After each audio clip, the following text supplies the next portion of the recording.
मतदानाला सुरुवात झालेली आहे। आम्ही सुद्धा या ठिकाणी सर्वांनी मिळून सहकुटुंब मी मतदान केलेलं आहे। दोन्ही मुली माझ्या आहेत, पत्नी आहे। आम्ही चौघांनी या ठिकाणी मतदान केलेलं आहे। मला वाटतं राज्यामध्ये सर्वत्र उत्साह आहे। आमच्या शहरामध्ये सुद्धा, आमच्या तालुक्यात सुद्धा मतदारांमध्ये मोठा उत्साह या ठिकाणी आहे। आणि निश्चित मला खात्री आहे की यावेळेला 23 तारखेला जेव्हा निकाल येईल त्याला महायुतीचं सरकार पुन्हा सत्तेमध्ये येईल। खूप मोठ्या बहुमताने आमची महायुती विजयी होईल। यावेळेला आमची महायुती आहे। मागच्या वेळेला युती होती, पण आपल्याला माहीत आहे युतीत निवडून आल्यानंतर उद्धवजी कसे निघून गेलेत, कसं त्यांनी आमच्याशी मिळेल गद्दारीच केली एक प्रकारे। पण आता यावेळेला आमची महायुती आहे। आम्ही तिघं सोबत आहोत, घटक पक्ष आमच्या सोबत आहेत।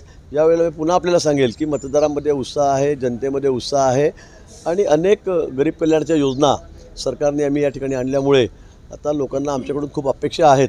म्हणून 14मध्ये असेल, 2019मध्ये असेल, त्यापेक्षाही जास्त मताधिक्य यावेळेला आम्हाला या ठिकाणी मिळेल। आमचे जास्तीत जास्त आमदार या ठिकाणी निवडून येतील। निवडणूक म्हटलं की सगळे पक्ष ताकद लावत असतात, पण ज्यावेळेला आता काउंटिंग होईल, मतमोजणी होईल, सगळ्या गोष्टी समोर येतील।